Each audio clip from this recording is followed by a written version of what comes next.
Hey folks, Rich here, South Florida Beekeeping with Rich. Well, today's the day I've been waiting for a couple of weeks. 2 weeks ago today, we populated the Poppleton Hive with a bucket trap cutout, and today we're going to take our first look inside.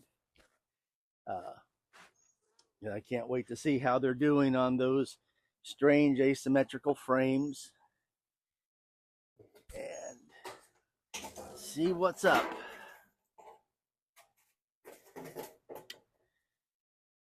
The only place I've been is right here to check on their one-to-one syrup and their water. And I only had to, I filled the one-to-one syrup once. So let's see where we're at. Yeah, I've still got enough one-to-one syrup for the next week, it looks like. Remind people which one's which. One-to-one syrup is in this one, and water is in this one. Okay. Yeah, because they seem to prefer to go over to the water bucket over there to get their water. So just to remind you, we have an asymmetrical frame. All the bee space is provided from one side of the frame, and from the fact that they're together, I have figured out how to activate the word search in the Internet Archive, and have typed in Poppleton, and I've gotten a good deal more information than I had before. I finally got a good picture of one of his empty frames like this. It was sitting on the ground here, and you could see what it was. Could not see great detail here. I think he was using staples. And more to the point, one of the things I found was a conversation with him where he said he uses staples in this position instead of wooden pegs. He had used wooden pegs. He'd sharpened them to an edge here, but then he went to staples. Otherwise, the picture that I saw looked very much like this. So here we go. That's your follower board. That's my follower board. This is not a frame from the bucket. This is a new piece of comb. Well, now, I did not expect that, I must say.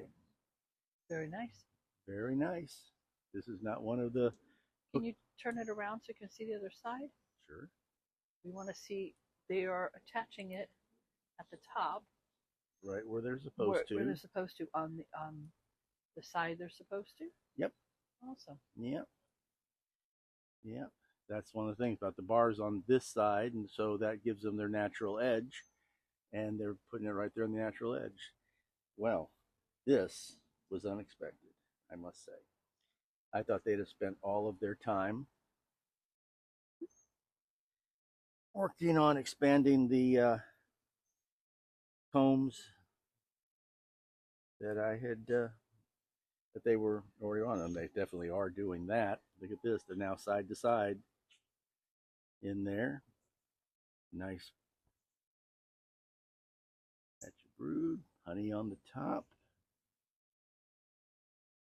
staying inside the boundaries, writing inside the lines. This is looking good.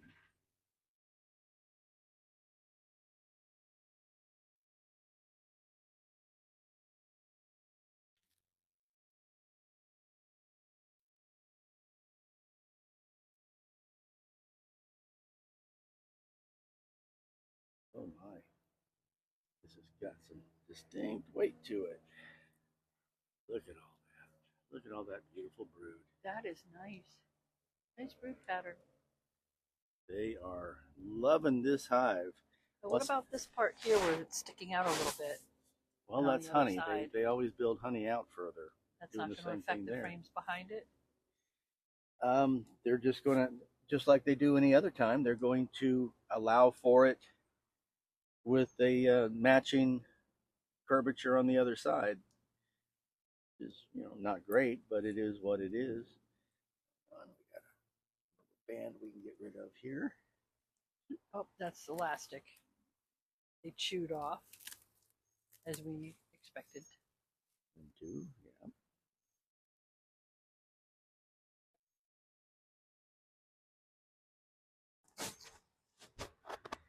This is looking Nice. very successful here. The queen is loving it. Man, they are going to explode out of here. We finally got our first decent rain in like 3 weeks yesterday, because everything that should have been blooming, the blooms have just been kind of drying up on. But I noticed already this morning that the false buttonweed was bursting back into bloom after being kind of shriveled up. Okay, we've had some hatching out there. We've got bee I bread. See a lot of nectar. Plenty more brood, captive brood there. Yes, dear. I don't think I'm going to need that light to see whether or not I have eggs, dear. I think we have a lot of evidence that there's a queen.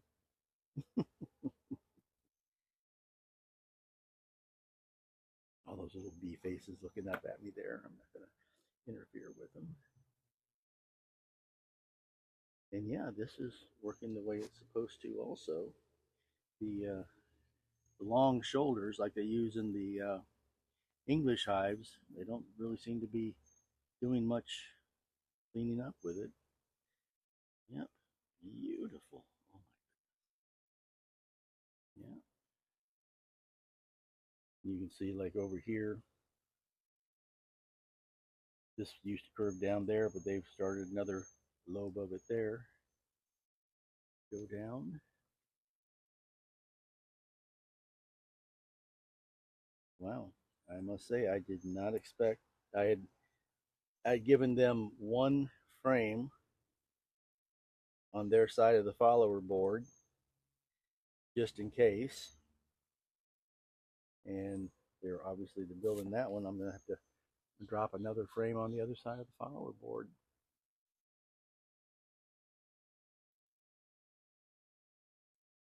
Now, their entrance is in the middle, and they should center the brood nest in the middle. So we're going to have to go all the way through here and out the other side and see if they're building out the other side the same way they are on this side.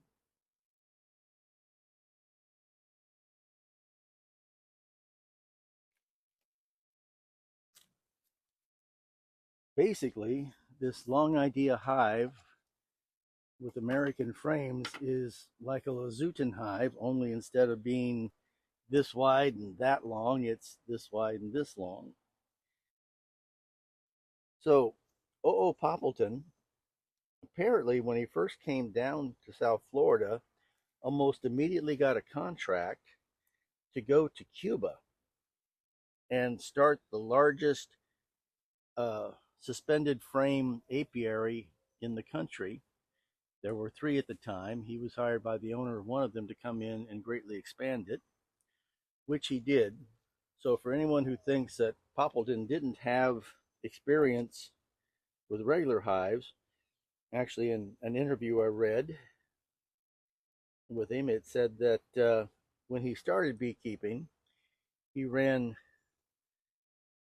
50 Langstra style hives, and he ran 40, I think it was, of the long style hives, and decided that he really preferred. Hey, we got a little hang up here, do we? Okay, this was the last one. I see open brood here. Let's look for the queen. Let's look for the queen. That looks like there's more honey on it than anything else. Yeah, but it's capped brood on the bottom, and there's uncapped brood over here, so she's been here more recently. And there's the follower board there. Yeah. Yeah, I guess it was my fault. I didn't give them a frame on this side of the follower board. I guess I'm a little too used to working, from one direction. So let's just pop that out for a moment. How are we doing on Okay, good. I don't see any. Looking for burr comb? No, I was actually looking for small hive beetles. Ah, Only seen one, and I was able to smash him. Just like to keep track of such things. Well, can you give them 2 frames? did you see the amount of brood that was there? Yes. Now, when that brood explodes out, as Poppleton said, with this type of hive, you expand incrementally. With that kind of hive, you expand incrementally by burst. In other words, here you can give them 1 frame or 2 frames on either side at a time. On that one, you have to give them 10 at a time or 8 at a time. And it was just his opinion that he felt that bees oftentimes didn't want that much extra space at one time. Well, like, okay, we'll go with that. All right.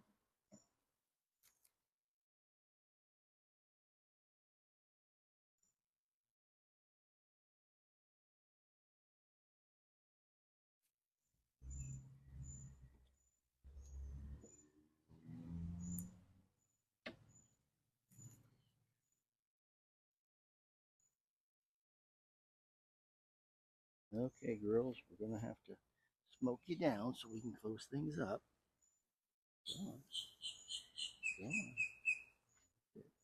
Yeah, it seems like they're a lot less excitable in this style frame as well. Although we've had some really good colonies. I think you're going to need to move more that way. You're going to need to push all those frames toward the end there to get the other ones back in.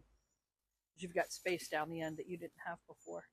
Well, but this space was just there before anyway. But we can do that because one of the things I intend on doing.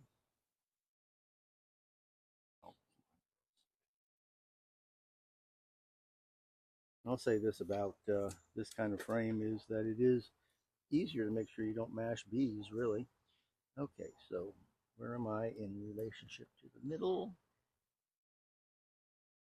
Are you going to give them a frame in the I'm middle? going to drop an empty frame in the middle.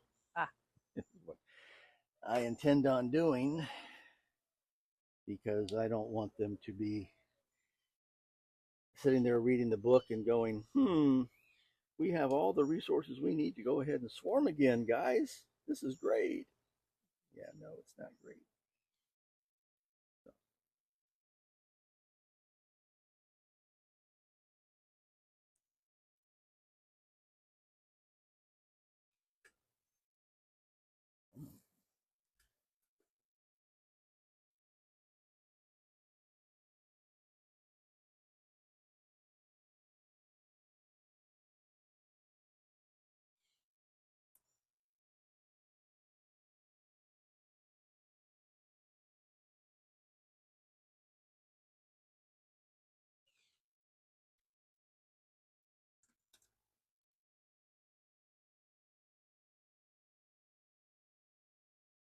And I'm going to give them another one here. Because I want to make sure that they just keep on expanding. Which means that by the... Well, I might need to do it now. Oh, I'll just turn this way for the time being. At the moment, see, I can't put the follower board any further back than it is. Ah, there's my... Oh, darn it.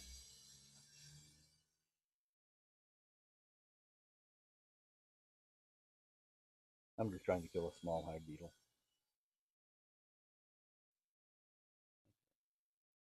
I can give them a little bit extra room by doing this. Enough room for today anyway, but they're going to have to... Are you turning the jar sideways? I'm just turning the Boardman feeder sideways so Yeah. it gives me an extra inch. And that extra inch, Ooh. they'll clean it up, dear. Don't worry about it. That extra inch just gives me a little play that I need there. All right. Okay.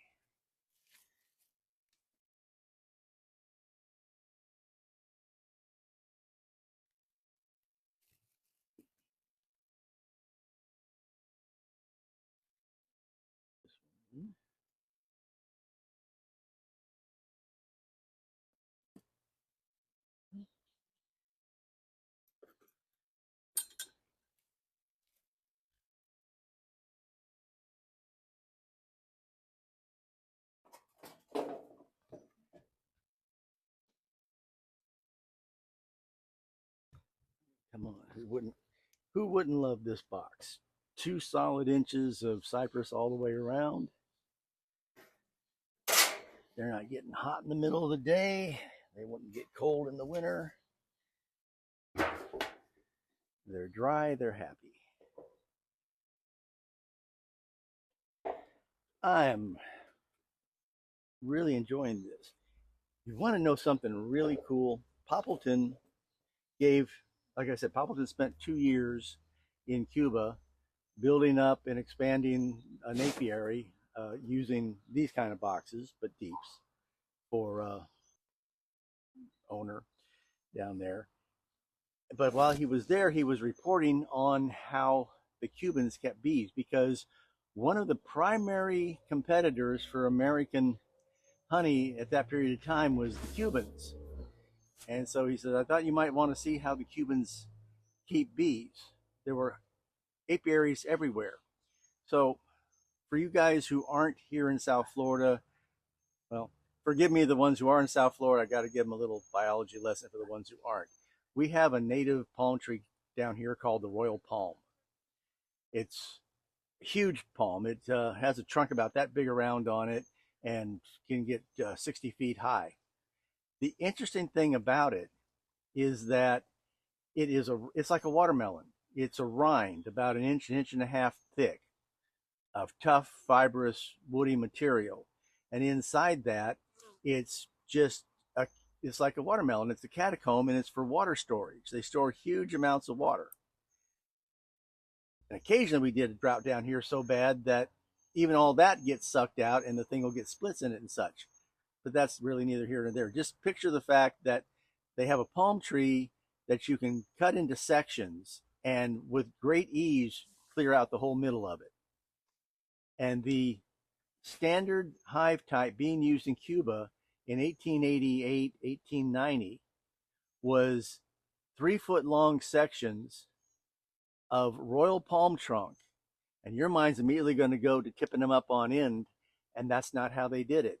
They laid them on their side. They put a wooden plug in one end and they left the other end open. And they let the swarms populate them. And then they would simply take the plug out of the plugged in and they would harvest the honey from that end. And while they only harvested like a maximum of 40 pounds of honey per log, well, what did it matter? It was a native palm. It grew everywhere. It was really economical to make them into hives that way. And there was apparently very little robbing because in Cuba, being in the true tropics, there was something blooming all year round to provide them with nectar. So one end would be open. Robbers could go in, but there just wasn't any robbing because there was just not that much competition. If a hive wasn't weak for some other reason, nothing happened to it. So I can assume that by harvesting the honey from the plugged end, they didn't have to touch the brood chamber either. Yeah. So they weren't killing the whole entire No, colony. they knew enough. The brood chamber is always going to be towards the air. So the brood chamber is, if you'll remember the swarm we cut out of that blown down avocado tree a few weeks ago. Where was all the brood? The brood was right out there at the very edge of all those curved pieces of comb. It wasn't back down inside. The brood was out where it got the most air. And that's the way they were doing it. I'm not sure we could quite do that here because robbing can get pretty aggressive around August down here. So we're maybe not in, well, at least we don't have as much of the natural tropics as they had in Cuba at that time. But yeah, they would just, it was basically like the Egyptian, only instead of being in pipes this size, they were in pipes this size, if you will. And they could produce so much honey so inexpensively that there were a whole lot of tariffs on getting that into the country, and it still kind of held down the price of honey in the United States for extracted honey. You know, they didn't do cut comb or anything like that, obviously. It was just almost a wild harvest.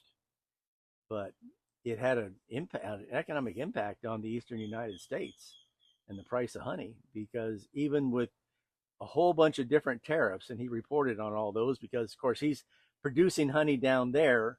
Of according to the American system, which it was producing him a whole lot more honey. He was getting an average of like 120 pounds per hive, but he still had to pay all of those tariffs to get it into the country, and they were still making a heck of a profit.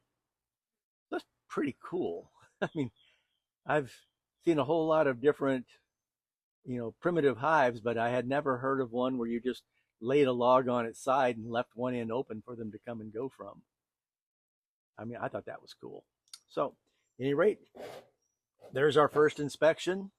Obviously, things are going really well in there. I even split up the brood nest for pity's sake because I don't want them to get a swarm impulse going. So, for today, that's Rich. This is South Florida Beekeeping with Rich. Be sure to like and subscribe. Hit that like button for me. I'll see you guys next time.